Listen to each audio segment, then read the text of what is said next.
tuan rumah ngopi bareng Pak Dewi. Sekarang saya berada di konsistori Gereja Kristen Mulia Indonesia GKMI Serumbung Gunung. Hawanya sejuk, pemandangan indah. Sebentar kalau kita meneruskan perjalanan akan sampai ke Bandungan. Yang menjadi tamu kita pada pagi ini adalah Gembala Jemaat dari GKMI Serumbung Gunung, Pendeta Iwan Firman bersama adik Marcella, warga dari jemaat di sini. Pada saat ini kami mau membicarakan satu topik yang mungkin bagi Anda masih asing. Tapi saya berharap Anda dapat memetik banyak pelajaran dari topik kita saat ini. Pak Iwan Firman, saya dulu sempat terkesan kepada I3 ya, Batu Malang itu sekolah teologi satu-satunya yang saya tahu di Indonesia yang mengajarkan, yang memberi kuliah tentang okultisme ya. Itu Pontius Takaliwang ya kan, tidak salah ya, dosennya yang terkenal dulu, Pontius Takaliwang, banyak bukunya yang diterbitkan juga. Apakah Pak Iwan Firman lulusan dari I3 Batu Malang? Ya, terima kasih Pak Herodion. Sebenarnya saya ucap terima kasih karena sudah berkunjung ke Serumbung Gunung ya, luar biasa ini teladan yang luar biasa untuk anak muda di pelayanan media. Baik Pak Herodion, jadi saya bukan lulusan I3 ya. Dari? Jadi untuk sarjana saya itu di SDT Abdiel Ungaran. Kemudian untuk pasca sarjana saya di UKDW Yogyakarta. Oh. Ya. Ambil jurusan? Jadi kalau di UKDW saya ambil jurusan teologi sosial. Oh. Ya. Justru saya tertarik. Kok Anda bukan dari latar belakang I3, dari Abdiel langsung UKDW, jurusan teologi sosial ya? Iya. Kok Anda sekarang menggeluti masalah-masalah yang berkaitan dengan okultisme? Kira-kira apa alasan? Ya, jadi begini Pak Heru, dasar saya untuk pelayanan okultisme itu sudah ada sejak mungkin pemuda remaja. Jadi pemuda remaja itu saya bergereja di GKMI Melahan. Oh. Ya, dengan pendeta Tulham Prabu. Tulham Prabu. Iya. Nah, ketika pemuda saya sering diajak pelayanan beliau, pelayanan doa puasa, kemudian peperangan rohani. Iya. Sebenarnya dasar pertama awal saya mengenal okultisme itu sejak pemuda di sana. Cuman kemudian ketika menginjak studi di STT Abdiel karena bergaul dengan akademik, itu semua terlupakan sebenarnya. Sudah tidak pernah lagi justru. Terus dia muncul lagi? Nah, kemudian saya studi di Duta Wacana. Nah, di Duta Wacana waktu saya ambil penelitian tesis, waktu itu fenomena sosial yang sangat marak waktu itu adalah tayangan program-program televisi yang mengarah pada soal-soal okultisme. Ya. Misalnya dunia lain, pembunuh hantu, Ya. macam-macam itu kan hampir semua televisi waktu Ya, itu betul. menayangkan itu. Dan saya tertarik melihatnya sebagai fenomena sosial waktu itu. Maka saya buat tesis itu makhluk gaib dan televisi. Nah, lalu saya lulus tahun 2007 dari Duta Wacana. Nah, setelah lulus tahun 2007 saya melayani 2008 masuk ke seluruh gunung. Oh. Oke. Nah, nampaknya bukan suatu kebetulan kalau Tuhan sudah mempersiapkan saya memahaminya demikian. Sejak dari pemuda diperkenalkan dengan pelayanan okultisme, dan kemudian dipertemukan dengan Bapak Pendeta Tuhan Prabu, dan kemudian di S2-nya di Duta Wacana saya meneliti soal okultisme juga, kaitannya dengan media. Nah, lalu ketika melayani di sini ternyata saya diperhadapkan secara pengalaman ya dengan fenomena okultisme itu. Saya melayani banyak orang yang kerasukan, ya, terutama warga gereja dan gangguan roh. Ya, ada warga gereja, ada warga di luar gereja. Nah, mau tidak mau saya harus menghadapi pelayanan tersebut. Tapi puji syukur modal dari akademik di Duta Wacana, penelitian itu tesis, dan juga dulu pengalaman bersama Pendeta Tuhan itu sangat menolong. Nah, meskipun dalam perkembangannya Tuhan sendiri memperkaya ya dalam perjumpaan, dalam pengalaman itu. Ada banyak hal yang baru yang Tuhan tambahkan di situ dari pengalaman. Gitu. Iya. Ada teolog ya, tidak sedikit bahkan banyak teolog, mungkin orang bilang teolog liberal gitu ya, yang punya pendapat begini. Memang dalam Alkitab banyak kisah tentang orang kerasukan setan. Ya. Yesus mengusir setan dari seseorang. Terus bagaimana. Nah, Yesus berkata, ya itu kan zaman dulu. Penulisnya juga hidup dan tinggal pada zaman dulu. Kalau sekarang itu bisa dijelaskan secara ilmiah, bukan masalah setan-setanan, bukan masalah roh-rohan, tapi itu merupakan mungkin gejala penyakit jiwa, atau stres, atau depresi. Pokoknya bisa diterangkan secara ilmiah, bukan masalah roh-roh dan sebagainya. Menurut Pak Iwan gimana? Ya, jadi begini, ini pendapat saya.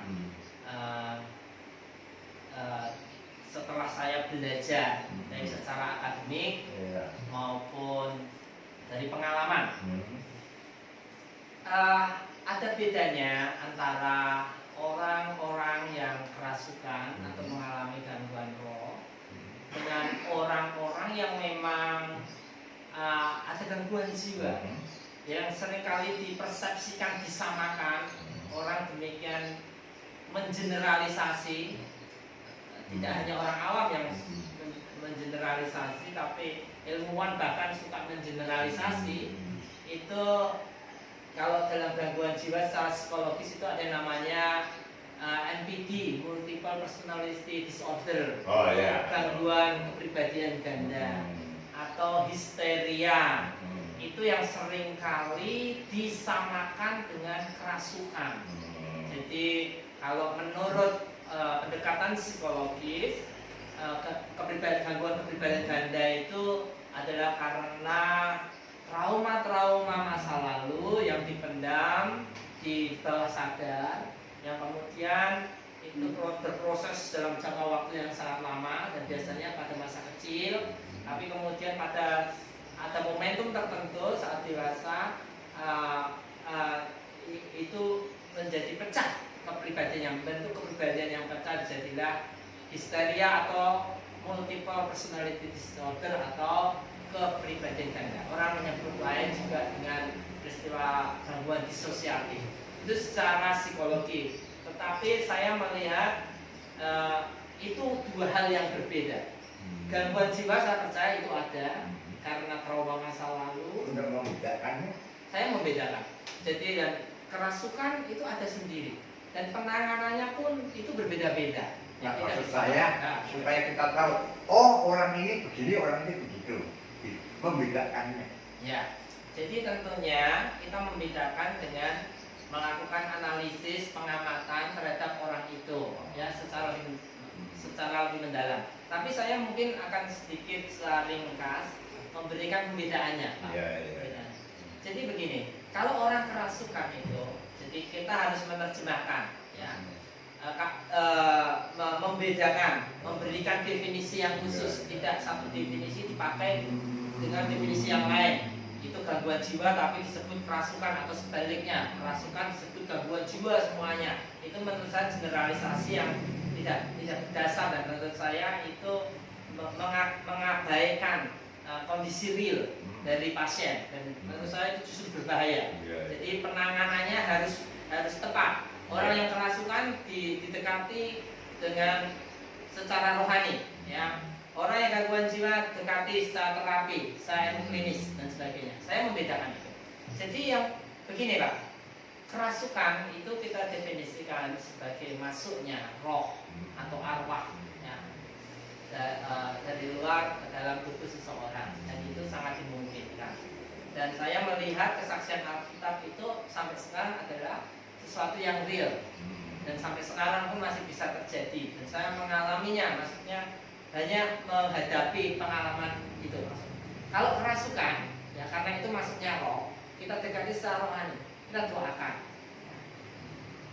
Dalam pengalaman saya, ketika didoakan, saat itu juga langsung sembuh. Tapi kalau itu gangguan jiwa, itu prosesnya sangat panjang, terapi yang sangat panjang, ya. Tidak bisa didoakan langsung saat itu sembuh, enggak. Orang stres, orang histeria, nggak bisa didoakan langsung sembuh. Gitu. Dia harus butuh proses terapi yang panjang, apalagi yang namanya kepribadian ganda. Nah, dalam pengalaman itu sampai terapinya sampai belasan tahun untuk menyatukan kepribadian yang terpecah-pecah jadi macam-macam itu menjadi satu kepribadian, itu bisa belasan tahun. Tetapi kalau kerasukan dengan doa, ya, itu pasti, ya, pasti saat itu juga itu sembuh. Saya sudah banyak mengalami. Terus yang kedua, kalau kerasukan itu seringkali orangnya itu berbicara masalah rohani, Pak. Masalah rohani. Jadi orangnya itu bicara masalah rohani. Dia minta ini, dia minta itu. Yang sering saya hadapi itu minta darah lah, minta nyawanya anak itulah, ya. Terus pokoknya hal-hal yang rohani, minta didoakan ketenangan, nah gitu, dan sebagainya. Tapi kalau orang yang gangguan jiwa, dia tidak akan bicara masalah hal-hal yang rohani. Paling karena itu kan semacam pelepasan energi, ya, kalau histeria. Karena jiwanya sangat tertekan, mungkin di pabrik dia dimarah-marahin bosnya terus, urusan rumah tangga juga kacau dan sebagainya, jiwa tertekan dipendam, ya, lalu dia stres, teriak-teriak, seperti kerasukan, tetapi tidak selalu begitu. Kerasukan pun tidak selalu teriak-teriak loh. Ada yang cuma diam aja begini, tapi dia kerasukan sebenarnya, tidak selalu meronta-ronta. Tapi kalau histeria, dia begitu, dia pasti akan puas seperti itu, ya, tapi tidak terarah ngawur. Nah, itu sangat bisa dibedakan. Itu sangat bisa dibedakan. Kalau kan ada orang yang mengklaim dirinya, atau ya bukan cuma mengklaim, tapi memang kenyataannya begitu, ya. Dia bisa melihat masa depan. Misalnya besok akan terjadi apa sudah bisa tahu. Terus apa juga orang bisa melihat orang roh-roh yang orang biasa tidak lihat. Oh, di situ ada roh, di sini ada. Orang kan tidak lihat, tapi dia lihat. Nah, menurut Bapak, ya, itu termasuk karunia rohani atau karunia natural? Saya bingung, ya. Ya. Jadi Alkitab sendiri kan berbicara banyak mengenai karunia roh, ya. Kalau orang itu Rasul Paulus bicara pada jemaat di Korintus akan menjabarkan banyak karunia. Salah satunya ada namanya karunia membedakan roh. Ya. Nah, saya menginterpretasi karunia membedakan roh itu termasuk yang dimiliki orang-orang yang bisa melihat secara langsung keberadaan roh yang tidak bisa dilihat oleh orang-orang awam. Itu Ya. ada bisa saja dan kesaksian Alkitab juga banyak menyatakan orang-orang yang mempunyai kemampuan untuk itu, termasuk bernubuat, ya, menyatakan sesuatu, diberi hikmat Tuhan untuk berbicara secara langsung kehendak Tuhan berkaitan dengan masa sekarang atau masa depan, ya. Ya, tapi semuanya itu karunia itu dalam perspektif kitab suci yang diajarkan oleh Rasul Paulus, semuanya itu dipergunakan untuk membangun jemaat. Ya. Jadi memang ada, tetapi ya, harus digarisbawahi, semuanya itu harus diuji. Tidak semua orang ya mungkin mengklaim dia bisa melihat ini dan melihat itu, memang betul-betul dia punya karunia rohani. Bisa jadi ya apakah benar atau tidak, artinya itu perlu diuji. Tidak semuanya orang yang mengatakan begitu lalu kita terima mentah-mentah, oh benar ini dia bisa dia seperti itu, atau sebaliknya kita tolak, wah bohong kamu gitu. Itu tidak benar, tapi kita selidiki dulu. Kalau sikap saya selalu seperti itu, kita selidiki. Saya lihat ada dua tokoh ya, saya lupa yang orang barat itu yang lama itu perempuan apa namanya ya. Terus yang orang Indonesia yang beberapa waktu yang lalu meninggal berapa tahun berapa Mami siapa? Mami Lorenz. Ini kan dia bilang beramal sampai apa ini artis ini mau cerai atau berapa artis tahun depan akan nikah apa mau cerai apa, ini gimana itu? Ya, ada banyak orang ya sebenarnya kemampuan untuk melihat masa depan, kalau dalam istilah agak ilmiahnya itu prekognisi, melihat sesuatu yang ada di depan. Memang ada bisa dimiliki orang, bisa saja, dan itu tidak selalu orang Kristen, orang di luar Kristen pun bisa. Saya pernah baca kisah tentang seorang wartawan yang punya kemampuan bisa melihat apa yang terjadi besok. Jadi surat kabar di mana dia itu bekerja, larisnya setengah mati. Surat kabar yang lain belum bisa ngabar, belum bisa menulis, dia sudah nulis karena dia sudah tahu sebelumnya. Hingga surat kabarnya paling laris karena paling hangat beritanya. Semua belum tahu ini sudah bisa menerbitkan. Kira-kira gimana ya? Kita memandang itu gimana sebagai orang Kristen? Ya saya memandangnya itu bisa saja terjadi, Ya. tetap bisa saja terjadi. Cuman itu benar atau tidak itu yang waktu yang akan membuktikan toh prosesnya. Cuman sikap kita itu tidak begitu saja menolak dengan serta-merta menolak atau menerima begitu saja, jangan. Harus lihat secara kritis dan kemudian efeknya, gunanya untuk apa, lebih membangun atau tidak.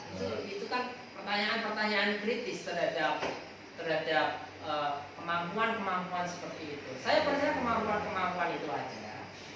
Tetapi apakah dia betul-betul mempunyai kemampuan itu atau tidak, itu harus kita lihat dengan lebih mendalam. Nah, begitu. Jadi tidak langsung kita terima betul. Dia bilang, oh saya punya kemampuan ini, langsung kita percaya. Atau sebaliknya juga tidak boleh kita langsung tolak ya. Tidak boleh langsung tolak. Langsung mencap ini Jangan. masa jahat, Tidak boleh. masa gelap. Tidak boleh. Harus diuji dulu. Ya. Buahnya apa yang dihasilkan dari karunia rohani itu apa? Banyak hambatan yang cepat menghakimi. Ini masa gelap. Nah, menurut saya kurang tepat. Ya. Harus dilihat dulu. Ya, Harus dilihat. ya, ya. Tidak menjustifikasi suatu buku hanya dari covernya, Ya. isinya. Kita lihat dulu dalam proses waktu buahnya seperti apa nih. Terus kita ajak ngomong kalau bisa diajak ngomong, dialog untuk memastikan betul nggak nih dia betul-betul punya karunia itu. Terus buahnya apa? Kalau buahnya adalah buah roh, itu berarti dari Tuhan, kan seperti itu. Ya. Bisa. Akses tanya ini pada adik Marcella ya. Sejak kapan Anda itu menyadari bahwa Anda itu punya kemampuan yang tidak dimiliki oleh pada umumnya orang ya. Tapi indigo itu Anda sadarnya mulai kapan? Oke, terima kasih Pak Hero ya sudah mampir ke sini. Perlu dijelaskan kembali, saya bukan indigo Pak. Oh gitu. Iya, memang mungkin kalau saya boleh bilang saya punya karakter yang membedakan roh, iya. Oh. Tetapi kalau indigo bukan. Oh. Karena indigo itu punya definisi sendiri dan definisi indigo itu sangat amat luas. Oh. Seperti itu, ya. Jadi semenjak kapan saya menyadari bahwa saya memiliki karunia roh, membedakan roh, itu semenjak SMK. Kelas 1 SMK ketika saya masuk ke asrama. Oh. Iya. Itu sudah lama berarti. Berapa yang lalu? Tahun 2011. Oh iya iya, sudah 7 tahun. Iya. 17 tahun. Belum dong, 9 tahun. 2003. 2011. Oh 2011 ya. Berarti sudah 9 tahun. 9 tahun yang lalu. 9 tahun yang Masuk lalu. SMK, Anda menyadari loh, saya punya kelebihan tertentu yang tidak dimiliki orang lain. Iya. Nah, Anda waktu itu langsung ngomong pada orang tua, pada teman, pada soal kemampuan Anda itu. Apa Anda pendam sendiri? Nggak bisa dipendam karena itu kejadiannya sangat amat istilahnya kejadiannya sangat amat bikin ribut. Karena kejadiannya itu saya baru masuk asrama, kemudian karena asrama saya asrama Kristen itu di doa dan diurapi. Tiba-tiba kuping saya itu rasanya, saya jujur punya fobia dengan serangga. Dan telinga saya itu kayak seperti banyak suara serangga, kepakan saya serangga itu saya takut. Dari situ mulai perlahan-lahan, seperti pelan-pelan mulai dibukakan yang lainnya. Seperti itu. Kemampuan apa saja yang Anda miliki? Ya, pokoknya yang supra alami itu Anda bisa apa saja, yang orang lain, orang pada umumnya tidak bisa, itu apa saja? Yang pasti memang membedakan roh. Kemudian saya mungkin sedikit precognition juga ada sebenarnya, beberapa, tapi tidak selalu. Oh, jadi yang lebih menonjol itu membedakan. Iya.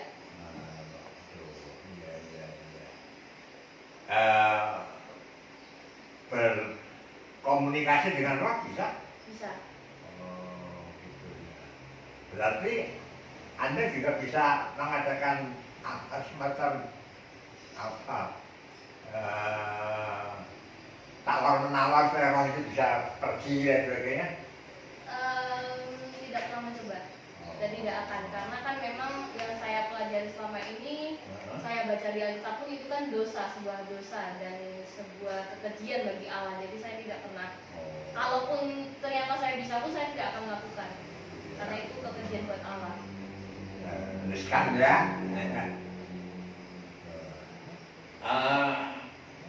Apalagi saya lupa. Pada waktu Anda menyadari bahwa Anda memiliki karunia kemampuan supra alami itu, apa Anda pernah enggak merasa malah justru sebagai beban gak enaknya ini, pernah enggak apa damai-damai terus apa kadang-kadang jadi enggak seneng loh aku punya gini? Pernah. Pertama-tama saya menyadari itu menjadi beban buat saya, kayak merasa wah ini kutukan banget, kutukan. Jadi mindset saya itu selalu ini kutukan.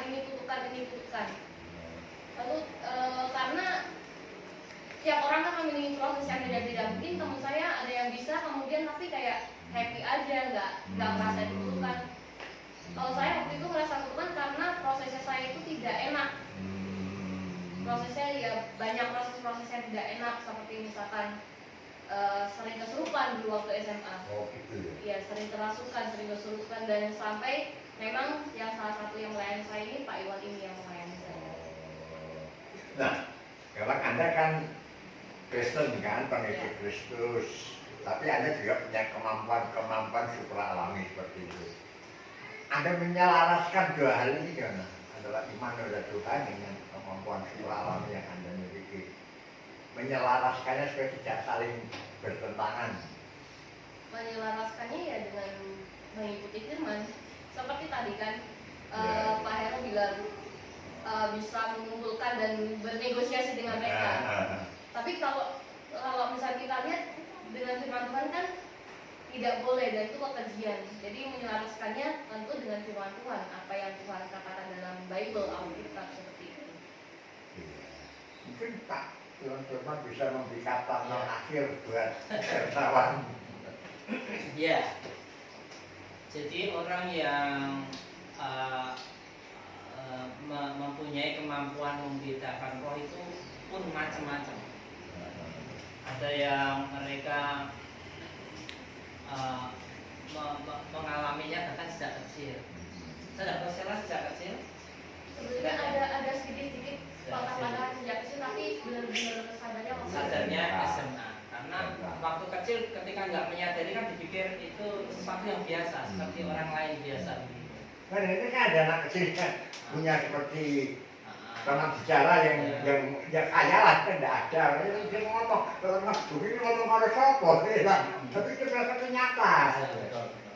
itu memang bisa, dan beberapa orang yang saya wawancarai itu juga beberapa sejak kecil dan tidak merasa, tapi nanti ada tahap-tahap dia ketakutan karena melihat bentuk-bentuk yang mengerikan, yang aneh-aneh begitu, terus sampai tidak mau punya kemampuan seperti itu.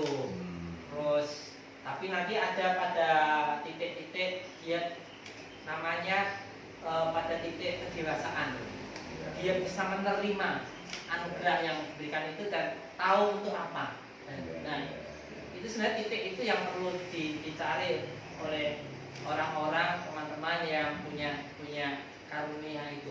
Dia harus tahu tujuannya untuk apa dan bisa menerima semuanya itu dengan baik. Ya. Nah,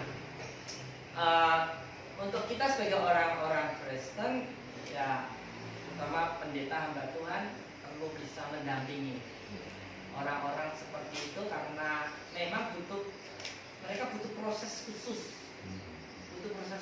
Kalau tidak didampingi mereka stres sendiri. Mereka stres sendiri dan tidak tahu apa.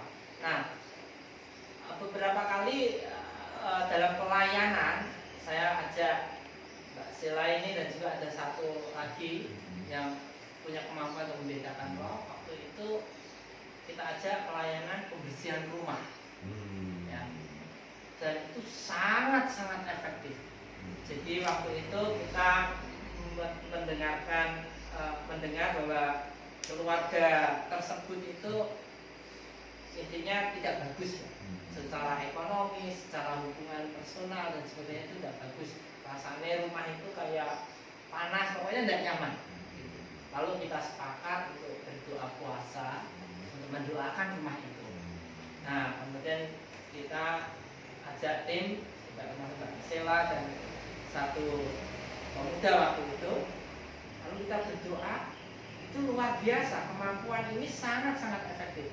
Dua orang yang dikasih Tuhan karunia untuk membedakan roh ini, dia bisa masuk ke kolong, bisa membuka lemari-lemari, di bawah lemari, di mana, di bifet, dan menemukan banyak jimat-jimat yang orangnya sendiri yang punya nggak tahu kalau ada. Nah, itu luar biasa. Dan itu bisa dikumpulin di rumah itu. Dan ternyata itu peninggalan dari orang, ya pokoknya yang tinggal di situ sebelumnya. Dan itu tidak diketahui, itu bisa dapat banyak banget itu. Ada bungkusan putih dan macam-macam, ada di kolong meja, kolong tempat tidur, di privat, di laci, nyelempet gitulah. Itu kemudian dikumpulin, terus kita doakan, kita bakar, kita berkati rumah itu. Dan setelah itu, sejak itu kesaksian dari yang punya rumah lebih padang, lebih damai, hubungan lebih baik, ekonomi juga lebih baik. Itu betul, itu yang saya secara pribadi rasakan dari pelayanan ini. Jadi teman-teman yang punya karunia roh itu jangan langsung dicap itu kutukan atau dipelajari dulu. Kita harus konseling, deketin, dan kita sendiri harus belajar Untuk apa? Melihatnya sangat kritis. Saya pun tidak suka kalau langsung ada orang yang sangat latah, kemudian semuanya seperti bisa lihat semuanya. Saya juga tidak langsung percaya, tapi saya juga tidak meremehkan. Tapi dipelajari dulu, dibiasa kritis, dampaknya apa, buahnya apa. Nah, itu seperti itu Pak Hero. Jadi memang dalam pelayanan terhadap roh ini, ya, yang pertama yang perlu kita ingat tadi, satu, harus kritis. Tadi tidak menerima secara mentah-mentah, tetapi juga tidak menolak serta-merta. Yang kedua, kita fleksibel. Ya, fleksibel itu dalam arti tidak boleh kaku, tidak boleh terdoktrin. Kalau terdoktrin kita tidak akan dapat sesuatu yang baru. Saya akan ceritakan, Pak. Saya dapat sesuatu yang baru, tidak pernah saya dapatkan. Suatu kali saya melayani seorang yang kerasukan. Kita doakan dari sekitar jam 8 sampai jam 12 malam, Pak. Lebih itu mungkin. Kita tengking, kita doakan, tidak pergi-pergi. Lalu rohnya itu sendiri bilang begini, aku gelem lunga yen mbok dongakno. Bayangkan, saya mau pergi kalau didoakan. Saya kan pergumulan berat, Pak. Saya kan pergumulan berat nih. Masa kok mendongake setan? Gitu. Masa itu mendoakan setan. Lalu saya berdoa. Saya berdoa sama Tuhan. Saya bilang, Tuhan, gimana ini caranya? Kok dia minta didoakan? Lalu Tuhan bicara seperti ini. Kon ndongake wae iki apa susahe? Gitu loh. Saya dikasih hikmat itu. Kon ndongake wae apa susahe? Saya pikir-pikir, oh betul juga ya. Apa sih susahnya mendoakan loh? Dan terus saya tanya lagi sama Tuhan. Nah Tuhan, terus didoakan apa? Kan begitu. Suruh mendoakan apa? Lalu saya dikasih, doakan diberi damai sejahtera dan ketenangan di dalam nama Tuhan Yesus. Wah, langsung saat itu saya katakan. Kan ada namanya tuh, Mbak siapa gitu biasanya. Mbak ini, sekarang saya berkati kau. Kiranya engkau diberkati dengan ketenangan dan damai sejahtera di dalam nama Tuhan Yesus Kristus. Amin. Langsung dia tidak sadar, rohnya keluar, terus bentar dia sadar. Itu betul itu. Ya. Terus formula itu, saya kan dapat itu rumus baru itu. Rumus baru. Beberapa kali dalam pelayanan untuk melayani orang kerasukan, kadang-kala saya enggak terting. Saya tanya langsung gini, bilang gini ya, dah kamu tak dongake metu ya. Saya doakan berkat keluar ya. Kalau yang mau gitu. Gitu. Lalu saya udah enggak usah lama-lama. Hai kamu yang ada di dalam orang ini, kiranya engkau diberikan ketenangan dan damai sejahtera di dalam nama Tuhan Yesus Kristus. Engkau pergi dan jangan kembali lagi ke tempat. Amin. Langsung saat itu juga, tidak tunggu lama. Terus nanti dia bangun lagi, orang sudah sadar lagi, tanya namanya sendiri. Itu betul, itu nyata dan saya mengalami itu beberapa kali. Ada yang di sini yang tadi saya ceritakan, dia di sini dimasukkan, dia minta darah ayam. Sebelumnya enggak ya. Aku njaluk getai iki, minta darahnya yang kerasukan. Tidak boleh. Saya bilang. Dia nawar. Nek ngono njaluk getai titik. Darah ayam. Iya. Dadaknya beli ayam kan repot, Pak. Mahal lagi. Enggak ya. Nah, lalu saya bilang tidak boleh. Sekarang kamu tak berkati saja ya. Lalu saya berkati. Di dalam nama Tuhan Yesus, kiranya engkau diberikan ketenangan dan damai sejahtera. Sekarang pergi dan jangan kembali lagi. Amin. Pergi Pak udah. Nah, lalu saya menyimpulkan. Nah, ternyata ada roh-roh di luar sana yang entah bagaimana saya tidak tahu, belum ke surga, belum ke neraka. Itu kehendak Tuhan, misteri Tuhan. Kalau memang itu misteri, kita harus bilang misteri. Kenapa itu tidak tahu? Iya. Saya tahu sejauh Tuhan mengungkapkannya. Ya, tetapi itu ternyata ada. Dan mereka itu tidak tenang. Gentayangan itu tidak tenang. Lalu entah bagaimana mereka bisa memasuki orang, ya, dan sebenarnya mereka membutuhkan ketenangan. Nah, maka mintanya doa ketenangan. Lalu pertanyaan selanjutnya, setelah kita doakan ketenangan dan damai sejahtera, apakah kemudian mereka mendapatkan ketenangan betul? Lalu mereka selamat atau tidak? Sejawabnya tidak tahu. Saya melakukan sejauh Tuhan menyatakannya. Kan begitu. Lewat hikmat tentunya. Nah, itu menariknya. Kalau kita terdoktrin, kita nggak bisa sampai pada level di situ. Orang mendoktrin, nggak ada arwah. Itu adalah iblis yang menyamar jadi manusia. Tetapi pada kenyataannya itu ada. Nah, lalu bicara sedikit soal iblis dan arwah. Iblis itu ada, arwah ada sendiri. Mengapa arwah ada? Alkitab sebenarnya banyak bicara mengenai arwah, tidak menyaksikan. Ya, saya bacakan misalnya di Imamat 19:31. Janganlah kamu berpaling kepada arwah, kepada roh-roh peramal. Janganlah kamu mencari mereka dan demikian menjadi najis karena mereka. Akulah Tuhan Allahmu. Atau dalam di ayat selanjutnya di Imamat 20 ayat 6, orang yang berpaling kepada arwah atau kepada roh-roh peramal, yakni yang berzina dan bertanya kepada mereka, aku sendiri akan menentang orang itu dan melenyapkan dia dari tengah-tengah bangsanya.